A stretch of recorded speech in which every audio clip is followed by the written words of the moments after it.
ورحمۃ اللہ وبرکاتہ۔ یا ربی لک الحمد کما ینبغی لجلال وجہک وعظیم سلطانک، اما بعد، والصلاۃ والسلام علی نبینا محمد صلی اللہ علیہ وآلہ وسلم۔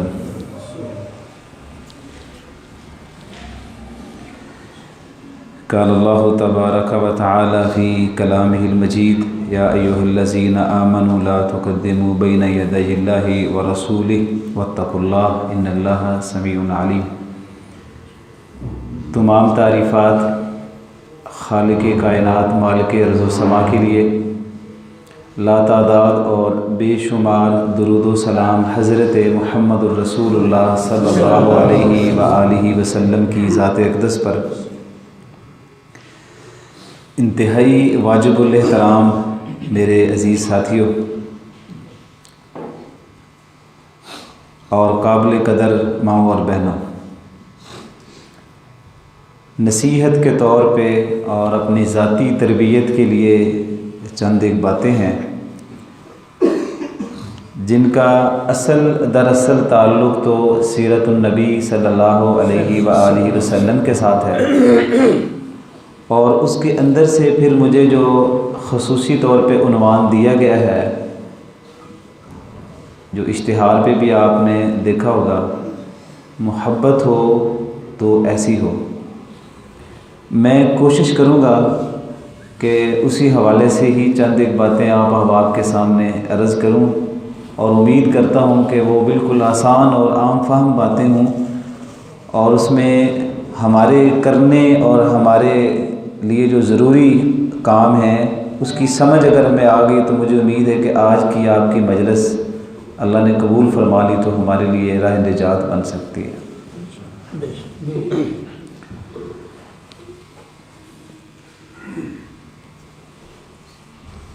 سب سے پہلی اور بنیادی بات کہ محبت دراصل ہے کیا، چیز کیا ہے؟ تو جہاں تک مجھے سمجھ آتی ہے ایز اے طالب علم، محبت کے معیار بھی اور محبت کے ترجمے بھی لوگوں نے اپنے اپنے اعتبار سے کر رکھے ہیں، تو لازمی نہیں ہے کہ جو میں آپ کو یہاں پہ تعریف سناؤں گا وہی اس کی اصل تعریف ہے۔ وہ ہر لحاظ سے ہر شعبہ ہے زندگی میں لوگوں نے اپنے اپنے معیار بھی بنائے ہوئے ہیں، تو اس کو میں انکار نہیں کر سکتا، لیکن جو معاشرے میں ہم نے سیکھا اور دین کی تربیت میں ہمیں سمجھ آیا، وہ دو تین باتیں بڑی واضح ہیں۔ سب سے پہلی بات تو یہ ہے کہ کوئی بھی انسان جو دینی اعتبار سے میں بات کر رہا ہوں، محبت کا ایک بنیادی تقاضا دین کے اندر اطاعت اور فرما برداری ہے، کیونکہ دین کے اندر کوئی بھی محبت بنا کسی مقصد کے نہیں ہوتی۔ تو محبت، اس کا ترجمہ قرآن میں اس طرح لکھا ہوا ہے کہ ان کنتم تحبون اللہ فاتبعونی یحببکم اللہ۔ یہ بات میں نے یہاں سے لی ہے کہ دین کے اندر محبت کا ترجمہ یہ ہوگا کہ پھر آپ اس کی اتباع بھی کریں، فرما برداری بھی کریں۔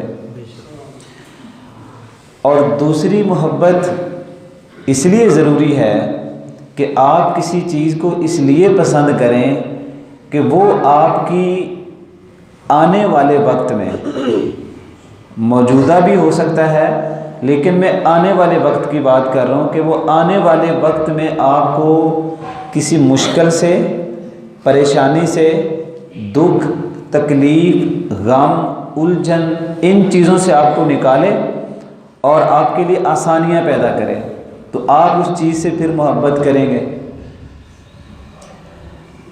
اور تیسری اور آخری جو بات مجھے سمجھ آئی دین کے اندر سے، وہ یہ تھی کہ محبت یہ ہے کہ جو آپ کے محبوب کو چیزیں پسند ہیں پھر آپ بھی ان کو پسند کریں، اور جو چیزیں آپ کے محبوب کو پسند نہیں ہیں پھر آپ ان کو بھی ناپسند کریں۔ یہ تین چیزیں جو مجھے سمجھ آئیں میں نے آپ کے سامنے رکھ دی ہیں۔ آپ اس کے علاوہ بھی اس کے ترجمے کر سکتے ہیں، آپ کے لحاظ سے کوئی محبت کی اور بھی تعریف ہوگی وہ بالکل کریں آپ، لیکن مجھے جو آج تقریر کرنی ہے اس اعتبار سے یہ بنیادی طور پہ 3 باتیں ذہن میں رکھیں، اور اسی کے اوپر ہی ہم نے آگے چل کے دلائل بھی دینے ہیں۔ لیکن ایک چیز اور واضح کر دوں کہ یہاں پہ جس ہستی کی بات ہم کرنا چاہتے ہیں وہ ذات ہے محمد الرسول اللہ صلی اللہ علیہ وآلہ وسلم کی، تو باقی ساری ہستیاں اور ساری شخصیات کو ذرا ایک طرف رکھیں تو اپنی توجہ کر لیں نبی علیہ الصلوۃ والسلام کی ذات پر۔ اللہ تعالیٰ بڑا کریم ہے، اور میرا جو کہ شوق ہے قرآن کریم کی تفسیر، ترجمہ، اور اس کے اندر جدید دور کے اندر جو تقاضے ہیں ان کے اوپر میں کام بھی کرتا ہوں، میرا شوق بھی یہ ہے۔ تو میں بھائیوں سے کہا کرتا تھا کہ صحیح بخاری میں حدیث ہے کہ بعض لوگوں نے ایک دن نبی علیہ الصلوۃ والسلام کے بارے میں عجیب ایک بات عام کر دی، اور کہنے لگے کہ ان کے نا 2 دل ہیں، ان کے کچھ منافقین کا طرز عمل تھا، وہ کہنے لگے ان کے 2 دل ہیں، اور 2 دل اس لیے کہہ دیے کہ ایک دل والا بندہ اتنے کام کیسے کر سکتا ہے، یعنی اس کا ایک ہی دل ہو اور وہ ایک ہی دل کے ساتھ اتنے کام کرتا ہو کہ اس کے دل پر قرآن بھی نازل ہوتا ہو، اور قرآن بھی وہ نازل ہوتا ہو جس کے بارے میں قرآن میں لکھا ہوا ہے کہ اگر یہ قرآن ہم کسی پہاڑ پر نازل کرتے تو تم دیکھ لیتے کہ اس کا بوجھ وہ برداشت نہ کر سکتا، سو ریزہ ریزہ ہو جاتا، وہ سارا قرآن بھی ان کے دل پہ نازل ہو اور ادھر سے وہ دنیا کے نظام کو بھی چلاتے ہوں، تو یہ کیسے ممکن ہو سکتا ہے؟ اور ایک ایسا انسان جس کی 9 گھر بھی ہوں اور پھر وہ جنگیں بھی لڑتا ہو، 5 وقت کی نماز بھی پڑھتا ہو، تہجد بھی ادا کرتا ہو، اشراق کی پابندی بھی کرتا ہو، نوافل کی ادائیگی بھی کرتا ہو، قرآن کی تلاوت بھی کرتا ہو، اور لوگوں کے مسائل بھی سنتا ہو، پھر آئے ہوئے مہمانوں کو وقت بھی دے، اور عشاء کے فوراً بعد سو جائے، نصف رات سے پھر وہ اٹھ کے قیام میں کھڑا ہو جائے، اور اتنی ساری چیزوں کو ایک بندہ کیسے کر سکتا ہے؟ تو انہوں نے یہ فیصلہ کر لیا کہ ہمیں ایسے لگتا ہے کہ جیسے ان کا ایک دل اللہ کے ساتھ منسلک ہے اور ایک دل جو ہے نا وہ بندوں کے ساتھ۔ اللہ تعالیٰ نے نا اس کا جواب دیا۔ اللہ بہت کریم ہے، تو اللہ تعالیٰ فرماتے ہیں سورۃ احزاب کی آیت نمبر 4 میں کہ یاد رکھو کہ ما جعل اللہ لرجل من قلبین فی جوفہ، کہ میں نے کسی بھی مرد کے پیٹ میں 2 دل میں نہیں بنایا۔ اللہ نے اس کا جواب دیا۔ اللہ تعالیٰ اپنے نبی علیہ الصلوۃ والسلام کی ذات کے اوپر، حالانکہ اگر یہ کوئی تسلیم کر لیتا کہ 2 دل ہیں تو اس میں کیا ہے، تو فخر کی بات ہے، لیکن اللہ تعالیٰ چاہتے ہیں کہ جس نبی علیہ الصلوۃ والسلام کے ساتھ پوری دنیا کائنات کے لوگوں نے آ کے جڑنا ہے، جنہوں نے ان پہ ایمان لانا ہے، تو اعزاز تو اگر 2 دلوں کا ہوا پھر تو کیا اعزاز ہوا؟ بات یہ کہ اتنے سارے کام وہ ایک دل سے ہی کرے۔ اگر اس کو 2 دل دے دیے جائیں تو پھر اعزاز ختم ہو جائے گا۔ لہٰذا اللہ تعالیٰ فرماتے ہیں کہ اللہ تعالیٰ نے کسی بھی مرد کے پیٹ میں 2 دل نہیں بنائے۔ تو میں اس وقت سوچا کرتا تھا، میں کہتا تھا کہ یار پہلی جگہ ہے جہاں پہ اللہ تعالیٰ نے دل کا ذکر کیا ہے اور پیٹ کا ذکر کیا ہے، دل کا ذکر کیا ہے۔ جہاں بھی دل کا تذکرہ ہوتا ہے نا قرآن میں، اللہ سینے کا ذکر کرتا ہے، لیکن یہ پہلا مقام ہے اور ایک ہی مقام ہے جہاں پہ اللہ تعالیٰ نے دل کا تذکرہ کیا ہے اور اس میں پیٹ کا ذکر کیا ہے۔ ویسے تو پیٹ کو بطن کہتے ہیں اور اس کو صدر کہتے ہیں، ان دونوں کو ملائیں تو جوف بنتا ہے۔ تو اللہ تعالیٰ نے یہ نہیں کہا کہ میں نے کسی کے سینے میں، اللہ نے کہا میں نے کسی کے پیٹ میں 2 دل نہیں بنائے۔ تو آیت کے شروع میں اللہ تعالیٰ فرماتے ہیں لے رجل، میں مردوں کی بات کر رہا ہوں اور محمد صلی اللہ علیہ وسلم مردوں میں سے ہیں، میں نے کسی مرد کے پیٹ میں 2 دل نہیں بنائے۔ تو اسی لیے کیونکہ اگر عورتوں کا تذکرہ اللہ نے وہیں سے نکال دیا، کیونکہ عورتوں کے 2 دل ہو سکتے ہیں۔ جب کوئی عورت شادی شدہ ہو اور اس کو بیٹے یا اس کو بیٹی کی امید ہو، تو ایک اس کے سینے میں اپنا دل اور ایک اس کے پیٹ کے اندر اس کی بیٹی کا یا اس کے بیٹے کا دل۔ تو اللہ تعالیٰ نے 1400 سال پہلے نبی علیہ الصلوۃ والسلام کی جو شخصی ایک عبارت آپ کے ذہن میں آنی چاہیے، اس کے اوپر جو تھوڑا سا لفظ آیا نا کہ 2 دل والا ہے، تو اللہ تعالیٰ فرماتے ہیں کہ نہیں، ایسی کوئی بات نہیں ہونے دوں گا اپنے نبی کی ذات پر، کیونکہ دنیا سے مسلمان ہو کر لوگوں نے جس کو اپنا محبوب سمجھنا ہے، اگر کل یہ ثابت ہو گیا کہ اس کے 2 دل تھے، تو جس نے اس سے محبت کرنی ہے وہ سمجھے گا پتہ نہیں کس دل سے ہمارے ساتھ محبت کرتا ہے اور کس دل سے اللہ سے محبت کرتا ہے۔ تو اللہ تعالیٰ نے بنیادی طور پہ رد اسی لیے کیا کہ میرے نبی علیہ الصلوۃ والسلام سے جب آپ لوگ محبت کریں گے تو وہ بھی ایک ہی دل ان کے پاس بھی ہوگا، وہ ایک ہی وقت میں، یہ جملہ تھوڑا سا گہرا ہے، تھوڑا سا دھیان دیجئے گا، اس دل کے اندر نبی علیہ الصلوۃ والسلام کے دل میں اللہ تعالیٰ کی محبت بھی بالاتم ہوگی۔ اور یاد رکھو، جو آپ نبی علیہ الصلوۃ والسلام سے محبت کریں گے نا، وہ ایسے نبی ہیں کہ حریص علیکم، وہ تمہارے بارے میں اتنے حریص ہیں، اتنا دل میں لالچ رکھتے ہیں، اتنا ان کے دل کے اندر طمع ہے کہ میرے لوگوں کو سب سے زیادہ اگر تکلیف ہو تو وہ نبی علیہ السلام اپنی ذات پر لیتے ہیں، تو وہ ایک دل کے اندر ہی نبی علیہ السلام سارے کام کرتے ہیں، 2 دل سے یہ نہیں ہوگا۔ لہذا تمہاری جو محبت ہوگی وہ بھی اسی دل کے اندر ہوگی جس میں انہوں نے اللہ کی محبت کو رکھا ہوا ہے۔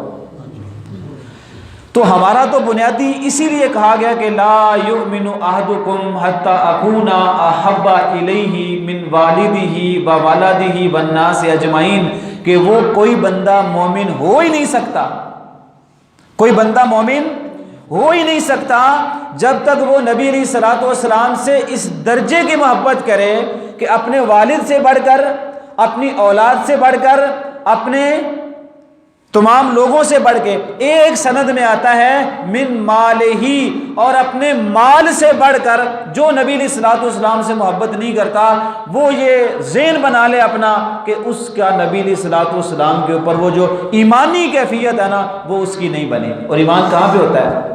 دل پہ ہوتا ہے۔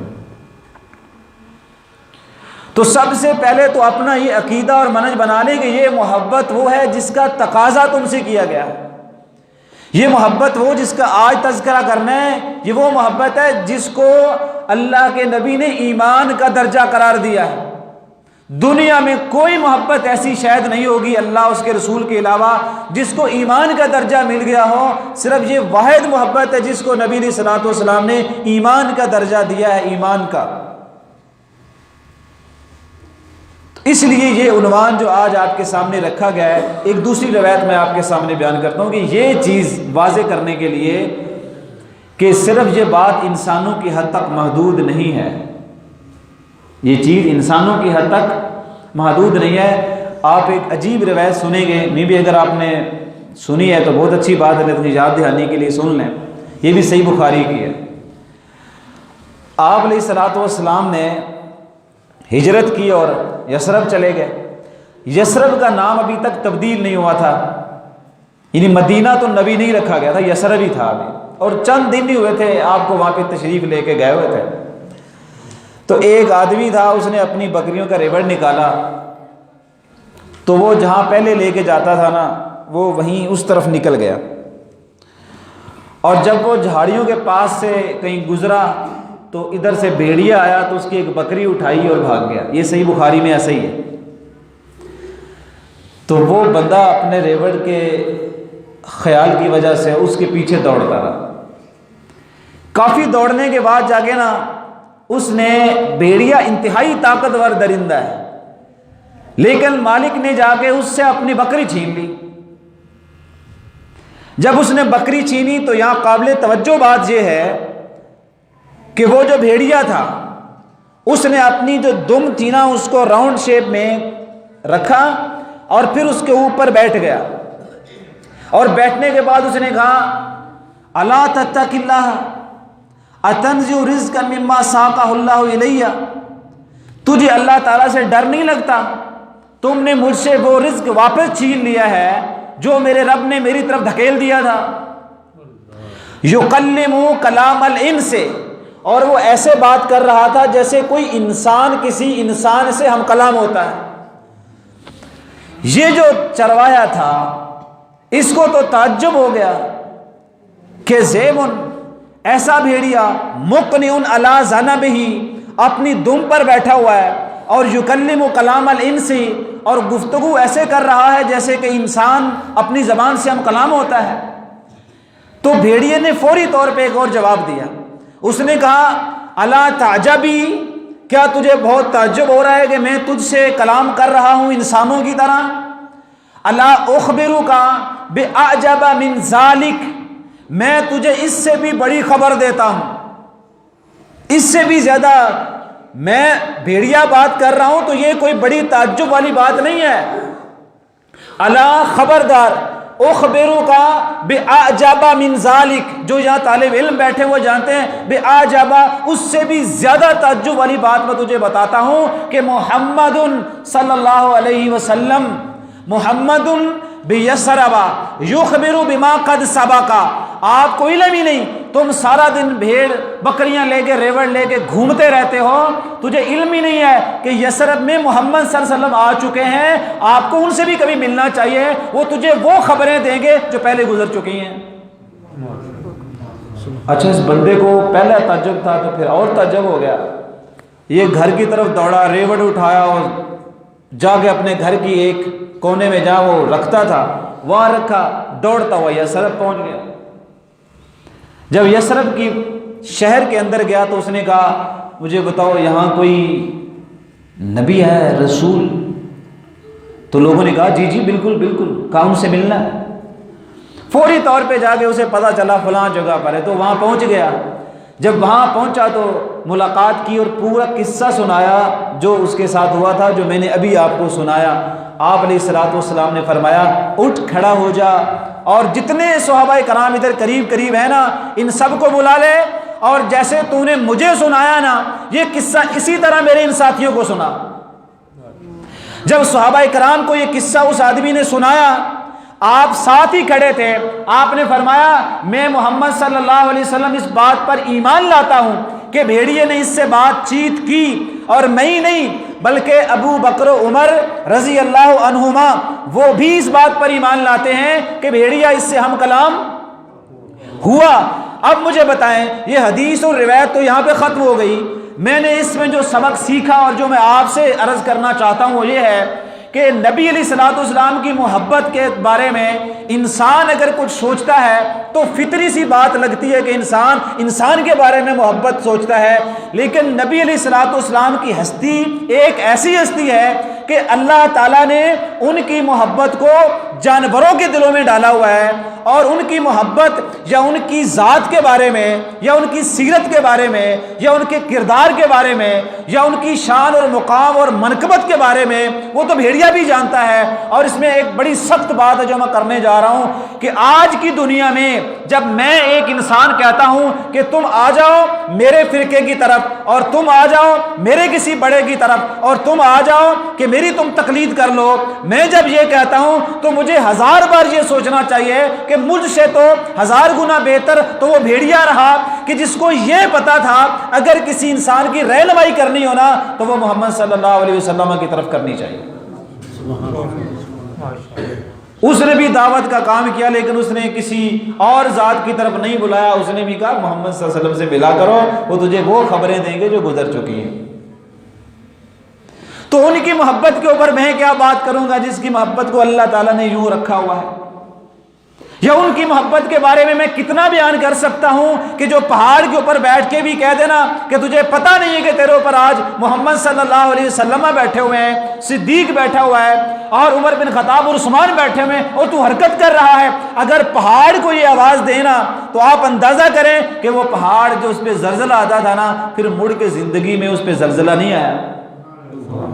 نبی علیہ الصلوۃ والسلام فرماتے ہیں میں ان وادیوں کو، ان درختوں کو، ان پتھروں کو میں جانتا ہوں کہ جب میں گزرتا تھا تو وہ جب میرے اوپر درود پڑھتے تھے میں ان کو جانتا سمجھتا ہوں. جب وادیوں کے پتھر اور درخت بھی جب نبی علیہ الصلوۃ والسلام کے بارے میں اللہ تعالیٰ نے اس طریقے سے اپنے نبی کی ذات کی محبت کو نباتات میں، جمادات میں، حیوانات میں، اور انسان تو پھر بڑی بات ہے. میں کہہ رہا ہوں کہ دنیا کی ہر چیز کے اندر نبی علیہ الصلوۃ والسلام کی محبت کو اللہ تعالیٰ نے یوں رکھا ہوا ہے. لہٰذا آج کے اس درس اور نصیحت کے اندر یہ یاد رکھیں کہ نبی علیہ الصلوۃ والسلام کی محبت کو جب تک ایمان کا حصہ بنا کے اپنے دل میں نہیں رکھو گے نا، جو مرضی ہے بن جاؤ، لیکن اس وقت تک تم ساری دنیا کے محبوب بن سکتے ہو لیکن اللہ کے محبوب نہیں بن سکتے.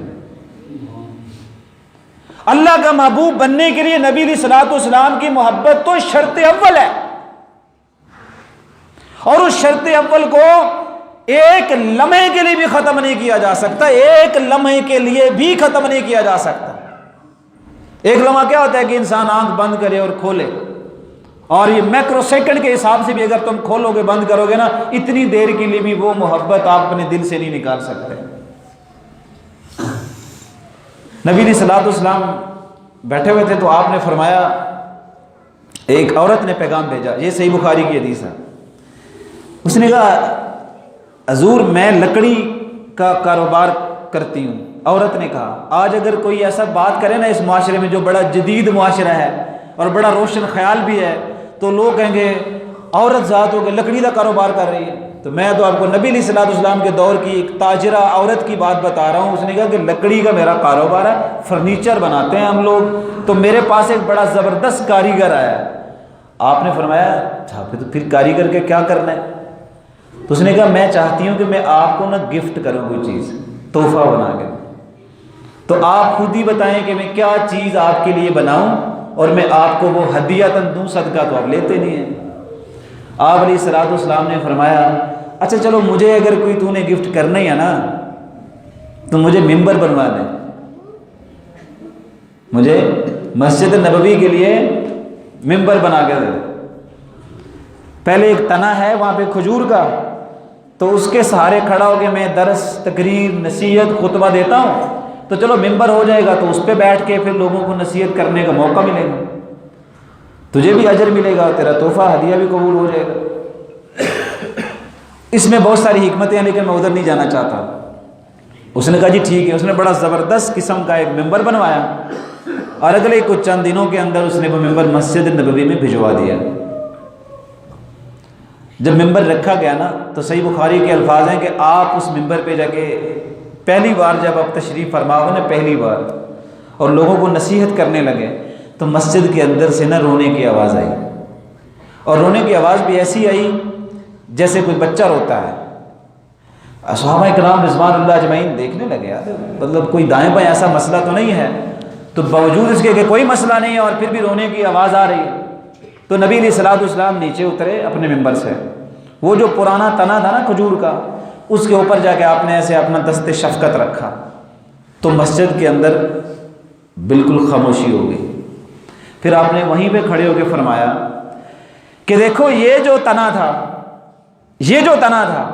جس کے سہارے میں کھڑا ہو کے کبھی تقریر کرتا، نصیحت کرتا، اللہ کا قرآن پڑھتا، اپنی نصیحت اور واعظ تم تک پہنچاتا تھا، اور یہ ایک بڑا ذریعہ تھا میرے ہاتھ کی ٹیک کا اور میرا سہارا تھا، تو میں نے اس کو چھوڑا اور میں ممبر پہ چلا گیا، اور اگر میں اس کے اوپر آ کے دست شفقت نہ رکھتا نا تو یہ تو روتا رہتا تا قیامت، یہ تو چپ نہیں کرتا، اور اس سے برداشت نہیں ہوا کہ میں اس سے اتنا دور ہو کر ممبر پر بیٹھ کے نصیحت کرنے لگا ہوں. تو تنے نے یہ برداشت نہیں کیا.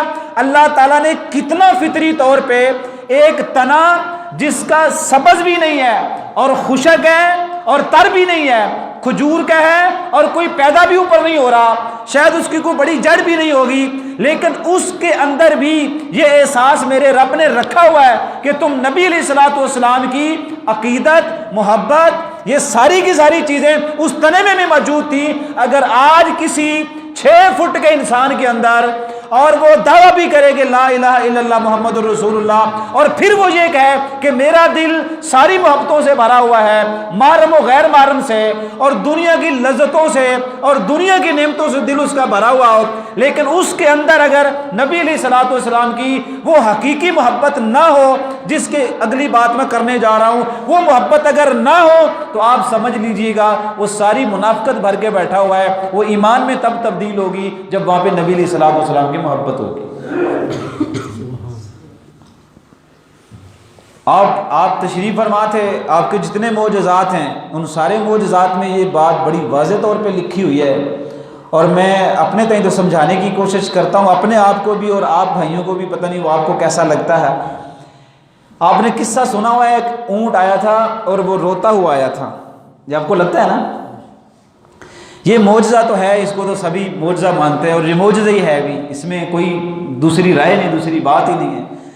لیکن میں ایک چیز ضرور سوچتا تھا کہ عربوں میں صرف کوئی زیادتی صرف اونٹوں پر کی جاتی تھی، مجھے بتائیں ذرا، یعنی اگر کوئی جانور اور نہیں تھے وہاں پہ تو کبھی آپ نے سنا ہو کہ اور کوئی جانور تھا اس کے ساتھ زیادتی، اور وہ اونٹ ہی کیوں آیا؟ مطلب تھوڑا سوچنے کی بات ہے کہ اونٹ ہی کیوں آیا؟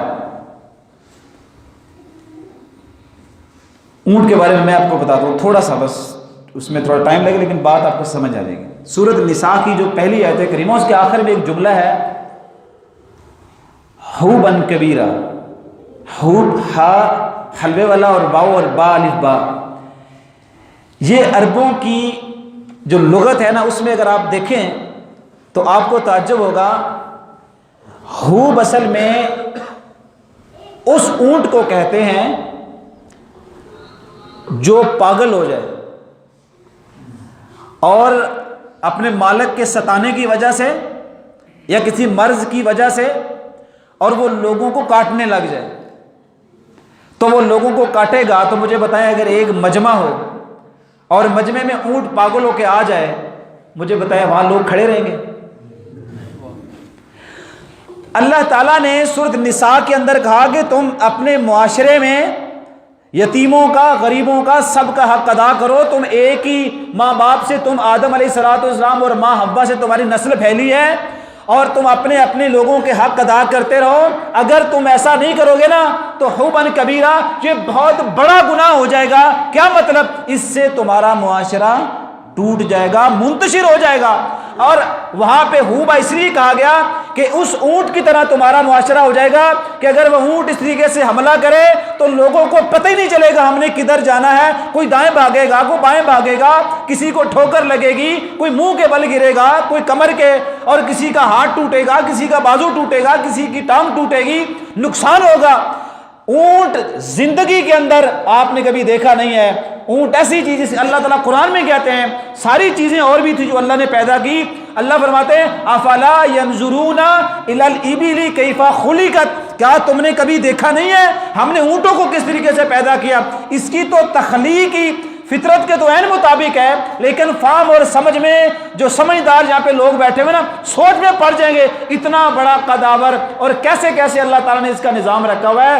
اللہ تعالیٰ قیامت کے دن کی مثالیں دیتے ہوئے کہتے ہیں کہ فلاں فلاں کافرین جو ہیں وہ تب تک جنت میں نہیں جا سکتے جب تک اونٹ سوئی کے نکے سے گزر نہ جائے۔ یہ ساری مثالیں اونٹ کے بارے میں ہیں، اور یہ ساری باتیں اس لیے بیان کی ہیں کہ اونٹ تخلیقی طور پر اگر وہ ویری ہو جائے اور وہ دشمن ہو جائے، وہ عداوت پہ اتر آئے تو وہ بڑا نقصان کر سکتا ہے، سب سے وحشی جانور بن سکتا ہے، وہ قاتل بھی ہو سکتا ہے، وہ مالک کے سینے کو رود بھی سکتا ہے۔ لیکن آپ حیران ہوں گے کہ اللہ تعالیٰ بتانا چاہتے ہیں جو اتنا وحشی ہو سکتا تھا، جو پورے بگاڑ پیدا کر سکتا تھا، وہ بھی نبی کریم صلی اللہ علیہ وسلم کی شفقت اور محبت کا طلبگار اتنا ہی تھا کہ جب کہ حضور کے سامنے آیا پہلے تو یہ بتائیں کہ اللہ نے اس کو تعارف دیا یہ حضور کی ہستی ہے، اور پھر اس کا سخت دل ہوتا ہے، اونٹ کبھی روتا نہیں ہے، لیکن حضور کے سامنے اس کے بھی آنسو بہہ گئے تھے۔ حضور کی محبت میں اس کا دل بھی نرم ہو گیا تھا، جو چیزوں کو بگاڑنے والا تھا نا وہ بگاڑنے والا بھی نرم دلی پہ آ گیا۔ اگر اونٹ کا اتنا بڑا جگر نرم ہو سکتا ہے نبی کی محبت میں، نبی کی عقیدت میں، اور آج اگر میرا دل نبی کی محبت میں نرم نہیں ہو سکا تو بھائیوں پھر میں اپنے بارے میں شکوہ ہی کر سکتا ہوں، اس کے علاوہ اور میرے پاس جملہ، کلمہ، لفظ، الفاظ کیا ہوں گے؟ تو نبی علیہ الصلوۃ والسلام کی محبت تو زندگی بدلنے والی ہے. اگر اس زندگی میں نہیں بدل پایا اور وہ زندگی میری ایسی نہیں ہو سکی کہ جس سے جو مطالبہ اصل شریعت کا مجھ سے تھا کہ ان کنتم تحبون اللہ فاتبعونی یحببکم اللہ، اگر وہ تقاضے محبتوں کے پورے نہیں ہو سکے تو آؤ ذرا میں آپ کو بتاتا ہوں کہ کیسی کیسی محبتیں تھیں. لیکن یہ حوالہ ذمہ میرے ہے، مجھے ناراض نہیں ہونا، کیونکہ بعض چیزیں ایسی ہوتی ہیں کہ مجھے بعد میں تھوڑا سا اندازہ ہوتا ہے کہ بھائی جب مجھ سے پھر سوال کرتے ہیں تو سوال کر لینا کوئی حرج نہیں ہے، مجھ سے سوال ضرور کریں، اختلاف بھی ضرور کریں، آپ اختلاف بھی کریں، سوال بھی کریں، اعتراض بھی کریں، انکار بھی کریں، میرا کریں آپ. تو میں کوئی برا محسوس نہیں کرتا. طالب علموں کو غلطی ہوگی تو ٹھیک ہو جائے گا، نہیں اتنا ہی ہے. خیبر کا واقعہ آپ نے بڑی مرتبہ سنا ہے، اس کے اندر ایک جملہ ہے، ایک لائن ہے، وہ آپ کی نظر کرتا ہوں.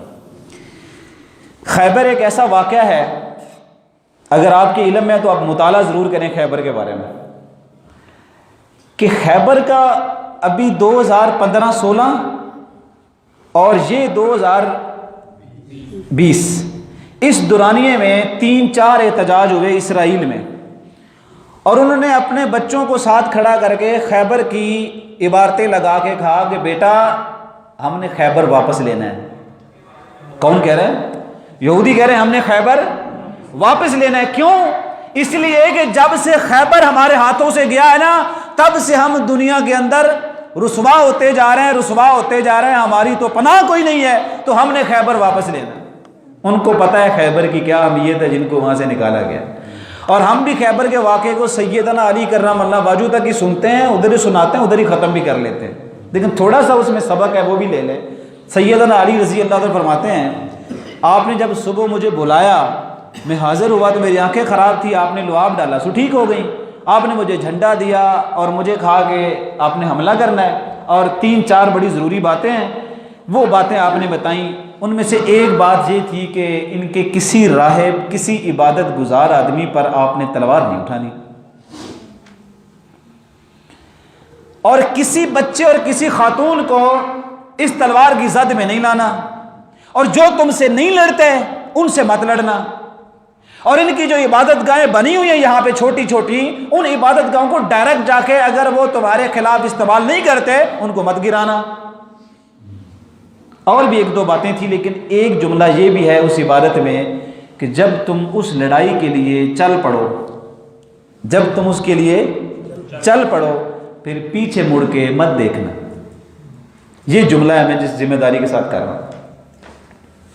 جب تم اس لڑائی کے لیے جاؤ تو پھر پیچھے مڑ کے مت دیکھنا. حکمت اس میں کیا ہے؟ اللہ اس کے رسول زیادہ بہتر جانتے ہیں. لیکن سیدنا علی رضی اللہ تعالیٰ فرماتے ہیں جب میں نے ساری باتیں نوٹ کی اور اپنا میں نے لشکر لیا، اور میں جب خیبر کے ان مسکن کی طرف، گھروں کی طرف، اس قلعے کی طرف میں چلنے لگا، اچانک میرے ذہن میں ایک سوال آ گیا. میں نے پوچھا حضور کے کہنے پہ جنگ لڑنے جا رہا ہوں، لیکن یہ تو پوچھے ہی نہیں ہے کہ جنگ کتنی دیر تک لڑنی. کوئی ٹائم ٹیبل ہوتا ہے نا کہ لڑتے ہی رہنا ہے، کیونکہ پچھلے کئی دنوں سے جنگ جاری ہے. تو آج اگر میں جا رہا ہوں تو میں ظہر تک لڑوں، میں عصر تک لڑوں، میں مغرب تک لڑوں، رات گئے تک لڑوں، اگلے دن تک لڑوں، یہ تو پوچھے ہی نہیں حضور سے. لیکن کہتے ہیں یہ محبت ہے، اسے کہتے ہیں محبت. کہتے ہیں کہ حضور کی بات میرے دل میں آئی کہ آپ نے کہا جب تو اس کی طرف قدم اٹھا لے تو پھر مڑ کے پیچھے، کہتا اب مڑ کے پیچھے بھی نہیں دیکھ سکتا. اور سوال بھی دل و دماغ پہ ہے کہ پوچھوں میں کیسے. کہتے زندگی میں پہلی بار ایسے ہوا کہ میرا منہ واپس نہیں مڑا، اور اس کی وجہ صرف یہ تھی کہ حضور نے کہا تھا جب ادھر قدم اٹھا لو پھر واپس نہیں دیکھنا، واپس نہیں مڑنا. تو میں واپس نہیں مڑ سکتا تھا، لیکن میں نے یوں سیدھا کھڑے کھڑے میں نے کہا حضور مجھے ایک سوال آپ سے پوچھنا تھا جو میں بھول گیا، اتنا مجھے بتا دیں. آپ کے کہنے پر خیبر کی طرف جا رہے ہیں، لیکن پوچھنا بھول گیا ہوں کہ کتنی دیر تک مجھے جنگ لڑنی ہے، بس وقت بھی بتا دیجئے گا تب تک ہم لڑتے رہیں گے. آپ نے فوری طور پہ فرمایا جب تک فتح نہیں ہوتی جنگ جاری رہے گی. پھر علی رضی اللہ تعالیٰ نے اپنے قدم اٹھائے، پیچھے مڑ کے نہیں دیکھا، اور تب واپس آئے جب اس کو فتح یاب ہو گئے. اور ساری کی ساری اس زمینوں پہ قبضے کر کے پھر حضور کی بارگاہ میں حاضر ہوئے۔ اسی لیے میں آج بھی تم سے کہتا ہوں کہ اللہ کی قسم میں اٹھاتا کو نہیں کسی تقریر میں، اور نہ میری عادت اور میرا کوئی بتیجا ہے، لیکن میں آپ کو پورے دعوے سے کہتا ہوں، پورے یقین سے کہتا ہوں، آج بھی اگر ہمارے دل کے اندر نبی علیہ الصلوۃ والسلام کی محبت اسی درجے پر ہو جائے کہ حضور نے یہ کہا تھا یہ کرنا ہے، حضور نے کہا تھا یہ نہیں کرنا تو نہیں کرنا ہے، آج بھی جو کھڑے ہو جائیں گے نا، تمہارے پاس تلوار ہی نہیں ہے کہ آپ اس کو گرا سکیں، آپ کے پاس وہ گن ہی نہیں ہے جس سے آپ اس کا سر نیچے کر سکیں، آپ کے پاس وہ فوج ہی نہیں ہے جس کے ساتھ آپ اس کو زیر کر سکیں، ممکن ہی کوئی نہیں ہے یہ ساری چیزیں۔ جب وہ اللہ کے نبی کی محبت کو لے کے اٹھے گا نا تو بڑے بڑے قلعوں کو وہ سر کر لے گا، پھر آپ دیکھتے رہیں گے۔ آج جو میرے ایمان کی کمزوری ہے نا، اگر آپ لوگ ناراض نہ ہونا تو شاید یہ نبی کی اطاعت و فرما برداری میں ہم کمزوری کرتے ہیں، اگر وہ چھوڑ دینا ہم ذلت سے نکل جائیں گے، عزت کے ساتھ ہم جیا کریں گے۔ تو محبت تو ایسی ہونی چاہیے کہ جہاں حضور نے کہہ دیا سو کہہ دیا، بس کوئی اس پہ سوال ہی نہیں ہے، کوئی اس پہ اعتراض ہی نہیں ہے۔ اور دنیا کے کیسے وہ نیک لوگ تھے، امام شافعی رحمہ اللہ وہ کہا کرتے تھے دنیا کے ہر آدمی کی بات رد کی جا سکتی ہے، دنیا کے ہر آدمی کی بات رد کی جا سکتی ہے، لیکن یہ مدینے والے روضہ رسول صلی اللہ علیہ وسلم کی اشارہ کر کے کہا کرتے تھے ان کی بات کو رد نہیں کیا جا سکتا۔ تو محبتیں تو اس درجے پر ہونی چاہیے کہ وہ جب بات کریں تو محبت کا پہلا تقاضا ہی یہ محبت ایسی ہو کہ آپ فوری طور پہ اس کو قبول کر لیں، اور اس کے ثمرات بھی ہوں گے اس کے۔ ابھی میں مولوی ہوں نا، میں تو اپنے حساب سے بتاؤں گا نا آپ کو، میں ایک واقعہ آپ کو سناتا ہوں، بچے بھی بیٹھے ہوئے، امید ہے یہ سیکھ پائیں گے میرے سمیت کچھ نہ کچھ۔ واقعہ کچھ یوں ہے، اور اس پہ بھی آپ کو اجازت ہے، اصل آپ لوگوں سے بڑا اچھا لگ رہا ہے مجھے بات کرتے ہوئے، ویسے بندہ میں بیمار ہوں، میں کھانسی دا مریض آدمی، لیکن آپ سے بات کرتے ہوئے اچھا لگ رہا ہے۔ تو واقعہ کچھ اس طرح ہے کہ آپ نے سنا نبی علیہ السلام نے ہجرت کی، یثرب چلے گئے، اور یثرب میں جب گئے تو ایک بڑا مشہور واقعہ ہے کہ بہت ساری بچیوں نے نا استقبال کیا، سبھی کو معلوم ہے، لیکن نئی بات نہیں ہے۔ اور پھر یہ بھی آپ نے علماء کرام سے سن رکھا ہے کہ پھر انصار نے کہا میرے 2 گھر ہیں، ایک گھر آپ لے لیں، اور پھر انصار نے کہا کہ میرے 2 باغ ہیں، ایک آپ رکھ لیں، اور آپ نے پورے جذبات کے ساتھ سنا ہوگا کہ ایک انصار نے کہا میری 2 بیوی ہیں، سو ایک کو طلاق دیتا ہوں، تم گھر آباد کر لو۔ یہ واقعات سنے کہ نہیں سنے؟ لیکن میرا یہاں ایک سوال بنتا ہے، طالب علم میرا سوال بنتا ہے، مجھے یہ بتائیں حضور جب ہجرت کر کے گئے، اس سے پہلے مدینے کی ریاست کا یہ ماحول کس نے بنایا؟ یعنی سوال تو بنتا ہے نا، حضور تو مکے میں تھے، حضور تو مکے میں تھے، چند لوگ یثرب سے آتے ہوں گے، ملتے ہوں گے، چلے جاتے ہوں گے، لیکن صرف اتنا سوال ہے سادہ سا کہ اتنا زبردست قسم کا ماحول کہ سارے مہاجرین اٹھے سینکڑوں کی تعداد میں، اور وہ یثرب میں چلے جائیں، اور پھر جب وہاں چلے جائیں تو تھوڑے سے انصار، کیونکہ مہاجرین زیادہ ہو گئے تھے اور انصار کم ہو گئے تھے، وہ اتنی جو دل کے اندر قربانی اور احسار کے جو جذبے تھے، صرف یہ پوچھ رہا تھا یہ کس نے پیدا کیے؟ کوئی تو ہے نا، حضور تو مکے میں تھے، تو وہاں ایسا کیا ہوا جس کی وجہ سے اتنی تربیت ہو گئی؟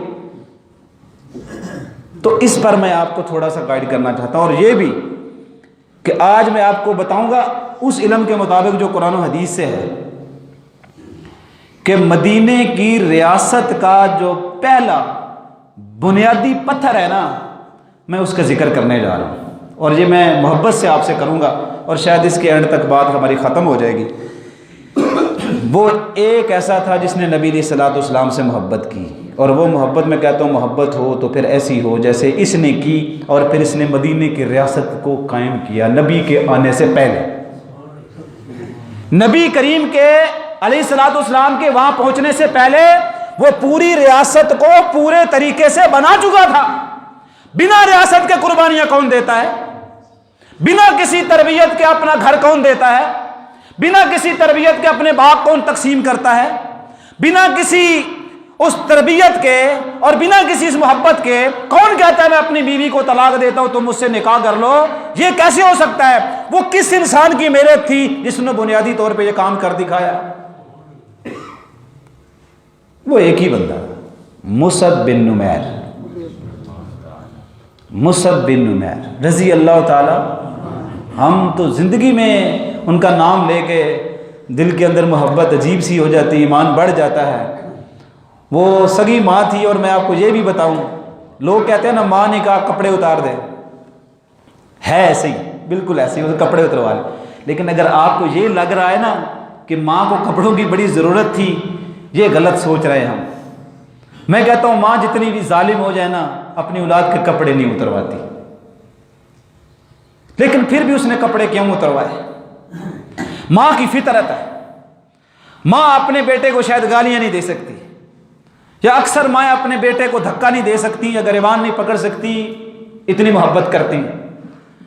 اصل میں اس ماں کو تھوڑا سا وہم ہو گیا تھا، میرے اس مطالعے کے اندر تھوڑا سا وہم یہ ہو گیا تھا، اس کو لگتا تھا جتنے لاڈ سے پالا ہے نا، جو دن میں ایک سوٹ پہنتا تھا اور دوبارہ وہ نہیں پہنتا تھا، سب سے بہترین پرفیوم وہ استعمال کرنے والا میرا بیٹا، جب اس سے کہوں گے نا کپڑے چھوڑ دے تو اس کا مقصود کپڑے تھا ہی نہیں، اس کو تھا یہ لاڈلا اتنا ہے میں بھی ہو سکتا کپڑوں کی وجہ سے وہ رک جائے اور تھوڑا ٹائم میرے ساتھ گزار لے، اور بعد میں اس کو قائل کر لوں، کچھ ترلا کرے گی کہ میرے کپڑے نہ لو، ماں میں تیرے پاس آج رات گزارتا ہوں، صبح نکل جاؤں گا، کیا فرق پڑتا ہے؟ لیکن محبت ہونی چاہیے ایسی حضور سے۔ اس نے کہا ماں ٹھیک ہے کپڑے اتارنا عجیب سی بات ہے، لیکن تجھے یہ کپڑے لینے ہیں۔ تو اس نے جب قمیض اتار کے رکھا ہوگا، ماں کو لگتا ہوگا کہ اس سے زیادہ تو نہیں نا اتار پائے گا، مزید کیا اتارے گا یہ؟ تو لیکن اس کو جب دگا نا، اس نے کہا ماں اگر سارے کپڑے اتارنے ہیں تو کم از کم شرم و حیا کے کوئی تقاضے تو ہوں گے۔ میں جانتا ہوں کہ آپ نے روایت ٹھیک پڑھی ہے کہ اس نے ایک ٹاٹ دیا تھا، ماں چادر بھی دے سکتی تھی، ٹاٹ جو دے دیا تھا اس نے ٹاٹ اس لیے دیا تھا کہ میرا بیٹا میرا گھر سے تو نہیں نکلے گا نا،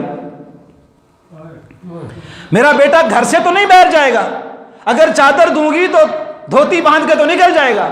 ٹاٹ دیتی ہوں، اس کو یہ نہیں تھا کہ ٹاٹ میں دوں تو یہ بڑی بات ہے، اس کو تھا ٹاٹ باندھ لے شرم کے تقاضے پورے ہو جائیں، لیکن گھر سے ٹاٹ باندھ کے تھوڑی نکلنے والا ہے۔ لیکن اس کو معلوم ہی تھا جس سے وہ محبت کرتا ہے نا وہ اپنی ماں اور باپ اور دولت اور ساری چیزوں سے بڑھ کے کرتا ہے۔ ٹاٹ باندھا نا دروازے تک پہنچے نا، اس کو لگتا تھا واپس موڑ آئے گا، اس کو لگتا تھا ابھی واپس موڑا، گلی میں نکلے گا شرم آئے گی، حیا آئے گی، لوگ دیکھیں گے کہ سارے بڑے برانڈ ڈالتا تھا اور بڑے اچھے پرفیوم استعمال کرتا تھا، آج کس حالت میں برہنہ ہو کے ٹاٹ باندھ کے جا رہا ہے۔ لیکن ماں کی امیدوں پر تب پانی پھر گیا جب وہ گلی میں ایسے گئے، اس نے کبھی سوچا ہی نہیں کہ میں نے پہنا ہوا کیا ہے اور کس حال میں جا رہا ہوں، کیونکہ وہ سب سے زیادہ محبت کس سے کرتا تھا؟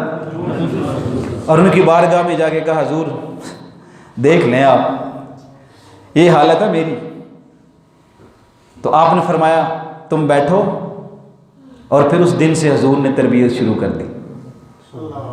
اس دن سے حضور نے پھر آپ سمجھ گئے تھے یہ شاگرد قابل بھروسہ ہیں، اور تربیت کرتے رہے، پھر موقع کا انتظار کیا۔ آپ ایک دن مکے سے باہر نکلے، 6 لوگ بیٹھے ہوئے تھے، آپ نے کہا آپ لوگ کہاں سے آئے ہوئے ہیں؟ تو انہوں نے کہا جی ہم یثرب سے آئے ہیں۔ اچھا، کس قبیلے سے؟ انہوں نے کہا جی یہ اوس کے ہیں، یہ خزرج کے ہیں۔ آپ نے کہا تم تو مشرکین کے حلیف ہو، یہودیوں کے حلیف بھی ہو۔ انہوں نے کہا ان کے حلیف بھی ہیں، لیکن مکے کے مشرکوں کے ساتھ بھی ہمارے کچھ رابطے روبتے رہتے ہیں تجارتی طور پہ۔ آپ نے کہا اگر میں کوئی بات کروں تو ٹائم دیں گے آپ لوگ؟ انہوں نے دیکھا اسی بھی تیمی بیٹھے ہیں۔ انہوں نے کہا جی آپ بات کریں۔ آپ ان کے پاس بیٹھ کے کہنے لگے کہ میں نبی ہوں، رسول ہوں، اور میں کوشش کر رہا ہوں مکے میں کہ یہاں پہ ایک ریاست قائم ہو جائے دین کے لیے، کوئی میں جان، لیکن یہ لوگ سنتے نہیں میری بات۔ وہ ایک دوسرے سے کہنے لگا یہ وہ نبی تو نہیں ہے جن کی وہ یہودی اکثر باتیں کرتے رہتے ہیں کہ ایک نبی آنے والا ہے؟ تو ایک سمجھدار نے کہا کہ جے تے اگر او ہی نہیں، اس تو پہلا کہ یہودی مان لیا اسی تے لیا بھی ہے، او تے پڑھے لکھے ہو تے ٹھیک ہے، لیکن پہلے اسی تے لیا بھی ہے۔ تو انہوں نے ادھر کلمہ پڑھا، 6 لوگ مسلمان ہو گئے۔ وہ واپس گئے تو اگلے سال 12 لوگ آ گئے۔ نبی کریم کو ڈھونڈتے پھرتے منڈیوں میں کہیں کھاں دعوت دیتے ہوں گے، وہاں پکڑ کے لے آئے، اے بندے نویں لے آندے۔ آپ نے ان کو واعظ نصیحت کی، 12 بندے چلے گئے، اگلے سال کتنے پتہ ہے؟ ہاں 72، 2 عورتیں 70 مرد۔ اور رات کے اندھیرے میں، بس مختصر ہوگی بات، رات کے اندھیرے میں جب بیعت وغیرہ ہوگی نا ساری، وہ جانے لگے تو آپ نے کہا نہیں میری بات سنیں، آپ لوگ ایسے نہ جائیں، میں آپ کو ایک شاگرد دیتا ہوں، تمہاری تربیت کرے گا، تمہیں مسئلے درپیش ہوں گے، تم سوال کرنا وہ تمہیں جواب دے گا، تمہارا مربی ہوگا، میں آپ کو ایک دوں۔ تو انہوں نے کہا ٹھیک ہے آپ دے دیں، اور یہاں میری بات واللہ اللہ گواہ ہے اور تم لوگ بھی گواہ رہنا، حضور نے یہ نہیں کہا کہ میں جا کے پہلے مصعب کو بلا کے اس سے پوچھ لوں کہ میں اگر تجھے کل کہہ دوں کہ ان کے ساتھ چلے جاؤ تو تو ٹر جائیں گا نا، پوچھنے کے لیے نہیں گئے۔ سبحان آپ کو ان کی محبت پر بھی پورا بھروسہ تھا، آپ نے جا کے یہ نہیں کہا میں مصعب سے پوچھوں گا کہ وہ تمہارے ساتھ جائے گا یا کہ نہیں، پوچھا، ہاں میں صبح تمہارے ساتھ مصعب کو بھیجوں گا، تمہیں فلاں وادی میں ملے گا اور تمہارے ساتھ جائے گا، تمہارے سارے مسئلے سنے گا اور تمہیں تربیت دے گا۔ یہ وہ انسان تھا جس کو ریاست مدینہ کے قیام کے لیے حضور نے تیار کر کے سب سے پہلے ان 70 لوگوں کے ساتھ بھیجا۔ جب وہاں پہنچے جس کے گھر میں رہتے تھے اس کے گھر میں ڈنڈا سوٹا لے کے نا اسید بن عزیر آ گئے، وہ سردار بھی تھا اور تگڑا بھی تھا۔ اس نے کہا جوان ہے، یہ کس طرح کا دین ہمارے معاشرے میں تم پلا رہے ہو، یہ کیا تم نے پروگرام چلا رکھا ہے، ہمارے نوجوانوں کو گمراہ کر رہے ہو، ویسے تو تم بڑے دیکھنے میں اچھے لگتے ہو۔ تو انہوں نے کہا چاچا بیٹھ جاؤ، اگر میں بات کروں، اگر کوئی بری بات ہوئی تو تم مجھے ٹوک دینا، اگر اچھی بات ہوئی تو قبول کر لینا۔ اگلے چند لمحوں میں اسید بن عزیر کو مسلمان کر لیا۔ وہ سردار تھا، ذرا سمجھدار بھی تھا، اس نے کہا مصعب مجھے تو نے مسلمان کر لیا، لیکن مزہ تو تب ہے نا کہ اوس اور خزرج کا مشترکہ سردار اگر سعد بن معاذ بھی تیری بات مانے تو پھر ہے نا۔ تو انہوں نے کہا ان سے بھی مل لیتے ہیں، کہا ان سے ملنا نہیں ہے، ان کو میں یہاں لاؤں گا، میں دیکھتا ہوں تم کیسے مسلمان کرتے ہو، تو میرا ان کو اسلام مت بتانا کہ میں مسلمان ہو گیا ہوں، تھوڑی دیر میرا اسلام ان سے چھپا کے ہی رکھنا۔ تو جو گئے سعد بن معاذ سے کہتے ہیں آپ کو نہیں پتا یہاں پہ ایک نوجوان آیا ہے مکے سے اور ہمارے لوگوں کو گمراہ کر رہا ہے؟ انہوں نے کہا نہیں میرے علم میں تو ایسی بات کوئی نہیں ہے۔ کہا تمہیں پتہ ہی نہیں فلاں کے گھر میں رہتا ہے اور لوگ دھڑ دھڑ مسلمان ہو رہے ہیں اور آپ سردار ہیں اور آپ کو علم ہی نہیں ہے؟ انہوں نے کہا چلو ہونی دیکھ لینا۔ تو انہوں نے اپنا آسا پکڑا، وہ بھی سردار تھے، قداور بھی تھے، تو سیدھے آگے مصعب بن عمیر کو ڈانٹنا شروع کر دیا۔ یہاں جملے میرے ہیں، اس کی دلیل میں آپ کو شاید پیش نہ کر سکوں، لیکن میں ایک جو سمجھتے ہیں نا تھوڑا تصوراتی قسم کی بات ہے، یہ اس کو بزرگ سمجھ جائیں گے، وہ نوجوان سمجھ جائیں گے۔ تو سعد بن معاذ نے آ کے نا مصعب بن عمیر کو ڈانٹنا شروع کیا۔ تو مصعب بن عمیر کہتے ہوں گے یہ تصوراتی بات ہے کہ تم میرا کیا بگاڑو گے، آخر تم میرے ساتھ زیادہ سے زیادہ کیا کرو گے؟ تم یہ کرو گے کہ تم یہ کہتے ہو کہ میں تجھے یثرب سے باہر نکالنے والا ہوں، ہم تو گھر سے نکل گئے ہیں، تیرے شہر سے نکلنے میں کیا مشکل ہوگی؟ لیکن ہماری بات بیٹھ کے سن لو، اگر ہماری بات کچی ہوئی نا تو تم دیوار پہ دے مارنا، اگر ہماری بات میں کمزوری نظر آئے تو تم سردار ہو، 2 قبیلوں کے مشترکہ، تم جو مرضی کر لینا، طاقت تمہارے پاس ہے، بات ہمارے پاس ہے۔ سردار تم ہو، ہم تو مسافر ہیں، ہم تو غریب الدیار ہیں، ہم تو غریب الوطن ہیں، ہم تو گھر سے نکلے، پھر حضور کی تربیت میں رہے، پھر تمہارے شہر میں آ گئے اور تم ڈنڈے لے کے آ جاتے ہو، یہاں سے نکال دیں گے۔ بیٹھو بات سن لو، سردار ہو، حق اور باطل کی پہچان نہیں کر سکتے تو سرداری کس بات کی ہے؟ تھوڑی دیر بیٹھنے کے بعد ان کو مسلمان کر لیا۔ جب ان کو مسلمان کیا تو وہ باہر نکلے، انہوں نے اوس اور خزرج کو اکٹھا کر لیا۔ انہوں نے کہا میں کیویں دا سردار ہاں؟ انہوں نے کہا جی دوڑے جا سردار ہی کوئی نہیں۔ انہوں نے کہا میں روٹی بھی چھڑ دیتی تو میں پانی بھی چھڑ دیتا ہے، میں کھانا بھی تاں ہے تو میں پینا بھی تاں ہے، تجھے سارے مسلمان ہونے ہیں۔ شام ہونے سے پہلے سینکڑوں لوگ مسلمان ہوئے۔ پھر مصعب بن عمیر نے بڑے زبردست موقع پہ بات آئی ہے، وہاں پہ ایک نوجوان 18 سال کا گھوم رہا تھا، لوگ کہا کرتے تھے، اور میں اس کے اوپر چونکہ کام کر چکا ہوں، میری ایک پوری ملٹی میڈیا کلاس ہے اس پہ، دی لیڈر آف علماء، اس ایک شخصیت پر آئے۔ 18 سال کے تھے تو لوگ کہتے تھے یثرب کا سب سے ذہین ترین دماغ گھوم رہا ہے۔ تو مصعب بن عمیر کو پتا چلا کہ ذہین ترین دماغ ادھر ایک ہے جس کو یثرب میں بڑی عزت دی جاتی ہے۔ تو انہوں نے پوچھا اس کا نام کیا ہے؟ تو کسی نے کہا معاذ بن جبل ہے۔ تو کہا اس کو ذرا بلاؤ نا، ایک قیمتی دماغ تو ہمیں چاہیے، یہ کہاں فضول گلیوں میں پھر رہے ہیں۔ اور معاذ بن جبل کو بلایا، پہلا اسید بن نذیر بڑا، سعد بن معاذ بڑا، معاذ بن جبل کو بلایا، کہا سنا ہے تم بہت ذہین ہو اور بڑے فتین ہو، لوگ تیرا بڑا اکرام اور احترام کرتے ہیں کہ تو پڑھا لکھا ہے، تو سمجھدار ہے، سنجیدہ ہے، لکھنا جانتا ہے، تجھے پتہ نہیں ہے یہ دین ہے؟ ساری چیزیں بتائی نا، ان کو ایک دن میں مسلمان کیا۔ اور آپ اندازہ کریں وہ جو مسلمان کیا تھا نا معاذ بن جبل کو، حضور جب یثرب میں آئے تھے اور مدینہ نام رکھا، جب معاذ بن جبل سے ملاقات ہوئی تو آپ نے کہا تھا معاذ مجھے اللہ کی قسم ہے میں تجھ سے محبت کرتا ہوں۔ مسلمان کس نے کیے تھے؟ مصعب بن عمیر نے۔ اور قسم کون اٹھا رہے ہیں؟ حضور اٹھا رہے ہیں اور کہہ رہے ہیں معاذ میں تم سے محبت کرتا ہوں میں۔ اور کتنی بار ایسے ہوا کہ سواری پہ بٹھا کے معاذ کو اور اس کی رسی نبی کریم پکڑ کے آگے چلتے تھے۔ معاذ بن جبل کہتے ہیں حضور یا مجھے نیچے اترنے دیں یا آپ اوپر تشریف لے آئے۔ اور یہ بات آپ طالب علم ہیں، آپ سمجھتے ہیں کہ دنیا کی سب سے زبردست قسم کی حدیث جس میں توحید کا ذکر ہے نا، وہ معاذ بن جبل نبی کریم کے پیچھے بیٹھے ہوئے تھے۔ تو کتنی بار نبی کریم نے سفر ان کے ساتھ کیا اور کتنی بار نبی کریم اس کی سواری پکڑ کے آگے چلے۔ اور پھر ایک دن تو آپ نے اخیر کر دیا، آپ نے فرمایا معاذ حشر کا دن ہوگا، نبیوں کی قیادت میں کروں گا، ساری دنیا کے علماء کی قیادت تو کرے گا۔ مسلمان 18 سال میں ہوئے، فوت کتنے سال میں ہوئے؟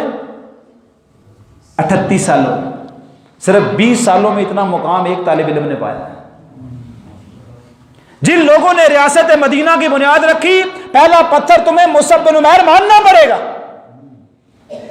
اور پھر اور سعد بن معاذ تو چیز ہی بڑی بن گئی تھی۔ سیدہ عائشہ فرماتی ہیں مستجاب الدعا ہو گئے تھے، جو رب سے مانگتے تھے، جو کہتے تھے رب قبول کر لیتا تھا۔ حتیٰ کہ ایک جنگ کے اندر ادھر تیر لگا، آر پار ہو گیا، یہ نس کٹ گئی، خون راہ سے بلڈ نکلنا شروع ہو گیا، تو صحابہ کرام کہتے ہیں وہ اوپر آسمان میں دیکھ کے کہہ رہے تھے اللہم لا تموتنی، یا اللہ ابھی مجھے نہیں مرنا، بنو قریظہ نے غداری کی ہے، جب تک ان کا انجام نہ دیکھ لوں نا مجھے نہیں مرنا۔ تو صحابہ کہتے ہیں خون ایسے رک گیا تھا جیسے زخم ہی نہیں ہوا۔ اور پھر اللہ کو کتنی محبت ہے جو نبی سے محبت کرتے ہیں کہ سارے بنو قریظہ کو قلعے سے نکال کے کھلے گراؤنڈ میں ہزاروں کی تعداد میں کھڑا کیا، جبریل آ گئے، وہاں پہ نبی موجود ہے علیہ الصلوۃ والسلام، ابو بکر، عمر، عثمان، علی کرم اللہ وجہم، یہ سارے موجود ہیں۔ جبریل آگے ادب سے کہتے ہیں حضور اللہ تعالیٰ یہ فرما رہے ہیں سعد بن معاذ کو کہو آ جا، تو خود فیصلہ کر لے جو کرنا چاہتا ہے۔ یہ صحیح بخاری میں۔ تو گدھے پہ سوار ہو کے آ گئے، جب گدھے پہ سوار ہو کے آئے نا تو پہنچے، لوگوں نے ران دبانا شروع کر دی۔ ران اس لیے دبا رہے تھے، کہتے سردار تھوڑا نرم فیصلہ کرنا، آپ کا فیصلہ پتہ نہیں کس قسم کا ہوگا۔ تھوڑی دیر تو برداشت کرتے رہے، تھوڑے چلنے کے بعد نا چہرہ واپس کیا اور کہا دنیا والوں یاد رکھو، اور آج اگر جہاں کوئی وکیل بیٹھا ہوا ہے، کوئی جج بیٹھا ہوا ہے، کوئی ٹیچر بیٹھا ہے، میرے سمیت سارے اس چیز کو ذرا قابل غور سمجھیے گا۔ کہنے لگے میں فیصلہ ایسا کروں گا جب روز محشر رب کی بارگاہ میں جاؤں گا تو شرمندگی نہیں ہوگی۔ اور پھر جب فیصلہ کیا، وہ کیا کیا وہ لمبی بات ہو جائے گی۔ فیصلہ جب کیا جبریل پھر آئے، اللہ تعالیٰ فرما رہے ہیں سعد نے جو فیصلہ زمین پر کیا نا اس پر ہم بھی راضی۔ پھر خیمے میں گئے اور وہاں پہ لیٹے، کہتے یا اللہ شہادت کے طلبگار ہیں ہم لوگ، تو خون تو جاری کر دیں میرا۔ تو پھر نبی کریم صلی اللہ علیہ وسلم نے دیکھا کہ خیمے سے خون نکل رہا ہے، کیونکہ ہاتھ ایسے گر گیا تھا زمین پر۔ حضور ایسے تیزی کے ساتھ اندر آ کے سینے پہ ہاتھ رکھا، سعد بن معاذ جا چکے تھے۔ اور صحابہ کرام کہتے ہم سوچتے تھے مدینے میں سب سے زیادہ قربانی دینے والا یہ تھا۔ اور آج آپ کو حیرت کی بات بتاؤں، مجھے معاف کیجیے گا میری کمی کوتاہی اگر ہو جائے، یہ سعد بن معاذ تھے جو کہتے تھے میری 2 بیویاں ہیں، ایک کو طلاق دیتا ہوں، ایک عام صحابی کو کہہ رہے تھے تم اس سے نکاح کرنا۔ یہی وہ صحابی تھے کہتے تھے میرے باغ تقسیم کر لو، مجھے اتنے نہیں چاہیے، اتنی قربانیاں دے کے ریاست کو قائم کرنے والے۔ اور چارپائی اٹھائی تو صحابہ کرام کہتے ہیں وزن ہی نہیں ہے۔ حضور فرماتے تم نے چارپائی کب اٹھائی ہے؟ آسمان سے فرشتے اٹھا کے لے جا رہے ہیں۔ پھر آپ فرماتے ہیں میں نے اپنی زندگی میں آج تک اتنے فرشتے کسی کے جنازے میں شامل ہوتے ہوئے نہیں دیکھے جتنے آج سعد بن معاذ کے جنازے میں نازل ہو رہے ہیں آسمان سے۔ یہ ایک تربیت یافتہ تھا جو اللہ کے نبی سے محبت کرتا تھا، اور اس کی اپنی محبت یہ ہے کہ بدر کی جنگ میں اپنے بھائی کو صحابی بازو باندھ رہا تھا، بھائی تمہارے بھی ہیں، محبت تم ان سے بھی کرتے ہو، برا کر کے آ جاتے ہیں تو ہم جیسے لوگ کہتے ہیں اور یار بھائی بھائی ہوندے نے، کوئی نہیں بیڑا بھی کر کے ان بھائی بھائی ہوندے، یہی کہتے ہو نا۔ مجھے اس پہ کوئی اعتراض نہیں آپ جو کہتے ہیں، لیکن مجھے یہ تو آپ کو بتانا ہے کہ یہ بھی سگا بھائی تھا اور اس کے بازو ایک صحابی باندھ رہے تھے، تو قریب سے مصعب بن عمیر گزرے اور کہنے لگے اس کے بازو ذرا مضبوطی سے باندھنا، اس کی ماں بڑی امیر ہے۔ تو فوری بولے گئے تو تم بھی تو میرے بھائی ہو، آخر تم بھی تو میرے سگے بھائی ہو۔ اس نے کہا بھائی میں نہیں ہوں تیرا اور نہ تو میرا بھائی ہے، میرا بھائی تو وہ جو تیرے بازو باندھ رہا ہے، ہمارے رشتے ایمان کے رشتے ہوتے ہیں، مال کے رشتے نہیں ہوتے ہمارے۔ اور پھر یہ وہی تھے جو عہد کے میدان میں پڑے ہوئے تھے اور حضور فرما رہے تھے میں نے سب سے اچھے لباس میں اس نوجوان کو دیکھا، لیکن آج اس کی صورتحال یہ ہے کہ محبت رسول میں لوگ کہتے ہیں نا ہمیں کیا ملا، ہم نبی سے محبت کرتے ہمیں کیا ملا۔ میں کہتا ہوں دنیا میں سب سے زیادہ محبت کرنے والوں میں سے ایک مصعب بن عمیر تھا، محبت باقی بھی کرتے تھے، لیکن جاتے ہوئے چادر کھینچتے تھے نا کفن کی تو چہرہ ڈھانپتے تھے تو پاؤں ننگے ہو جاتے تھے، اور پاؤں ڈھانپتے تھے چہرہ ننگا ہو جاتا تھا۔ صحابہ کرام کہتے ہیں حضور کیا کریں؟ آپ نے فرمایا چادر چہرے پہ ڈال دو، وہاں گھاس کاٹ کے لے آؤ، میرے ساتھی کے پاؤں پہ ڈال کے ایسے دفن کر دو، محبتوں کے بدلے یہاں نہیں آگے جا کے ملتے ہیں۔ تو یہاں سے آپ کو تھوڑا سا اندازہ ہوا ہوگا کہ اس پورے ریاست مدینہ کی جو اصل بنیاد، جو پہلا پتھر ہے جس کے اوپر مدینہ کی ریاست کھڑی ہوئی ہے نا، وہ مصعب بن عمیر ہے جو نبی کریم سے دل سے محبت کرتا تھا، ماں کو چھوڑا، باپ کو چھوڑا، بھائی کو چھوڑا، مال کو چھوڑا، اور اس حدیث کے اوپر عمل کیا کہ لا یؤمن احدکم حتی اکون احب الیہ من والدہ وولدہ والناس اجمعین، اور ایک روایت میں آتا ہے ومن مالہ۔ اتنی محبتوں کے ساتھ انہوں نے اس ریاست کو کھڑا کیا، اور پھر اس ریاست میں نبی علیہ السلام تشریف لے گئے، اور پھر وہ سکھ کے دن شروع ہوئے جس کا دنیا کو انتظار تھا، لیکن وہ بھی کسی محبت کرنے والے نے قربانی دی ہے۔ اللہ تعالیٰ آپ کا اور میرا حامی ناصر ہو۔ مجھے نہیں پتا مجھے کتنا ٹائم ہو گیا ہے، زیادہ ہو گیا ہے، معافی چاہتا ہوں، تھوڑا ہو گیا ہے تو آپ معاف کر دیں۔ جزاکم اللہ خیر، بارک اللہ فیکم۔ دعا کر دیں۔ الحمدللہ رب العالمین الرحمن الرحیم مالک یوم الدین، ایاک نعبد و ایاک نستعین، اہدنا الصراط المستقیم صراط الذین انعمت علیہم غیر المغضوب علیہم ولا الضالین آمین۔ اللہم صلی علی محمد وعلی آل محمد کما صلیت علی ابراہیم وعلی آل ابراہیم انک حمید مجید۔ اللہم بارک علی محمد وعلی آل محمد کما بارکت علی ابراہیم وعلی آل ابراہیم انک حمید مجید۔ اے میرے رحمان، ہم سب کے گناہ کبیرہ صغیرہ معاف فرما، نیک اور صالح عمل کرنے کی توفیق عطا فرما۔ جتنے میرے احباب یہاں پہ تشریف فرما ہے سب کی نیک حاجات کو پورا فرما۔ جن میرے بھائیوں نے اس پروگرام کا انتظام و انصرام کیا ہے یا اللہ ان کا بہترین بدلہ ان کو عطا فرما۔ دور دراز علاقوں سے میرے بھائی یہاں پہ تیرے دین کی محبت کی خاطر تشریف لائے ہیں، یا اللہ ان سب میرے بھائیوں کا آنا بیٹھنا سننا قبول و منظور فرما۔ ہماری مائیں ہیں، ہماری بہنیں، ہمارے بچے ہیں، یا اللہ ان سب کو آنے والے ٹائم میں ان کا مستقبل بہترین فرما۔ جس کے پاس اولاد ہے اسے نیک کر، جس کے پاس اولاد نہیں ہے اسے نیک اولاد نصیب فرما۔ جن کے جو بھی مسائل ہیں میرے اللہ تو بہترین طریقے سے جانتا ہے، ہم نہیں جانتے، تو جانتا ہے، یا اللہ ان کے مسائل، ان کی پریشانیاں، ان کی دکھ، ان کی تکالیف کو دور فرما۔ یا اللہ ہمارے ملک پاکستان کے حالات کو بہتر فرما، دنیا بھر کے مظلوم مسلمانوں کی مدد و نصرت فرما۔ ربنا ظلمنا انفسنا وان لم تغفر لنا وترحمنا لنکونن من الخاسرین۔ ربنا آتنا فی الدنیا حسنہ وفی الآخرۃ حسنہ وقنا عذاب النار۔ سبحان ربک رب العزۃ عما یصفون وسلام علی المرسلین والحمد للہ رب العالمین۔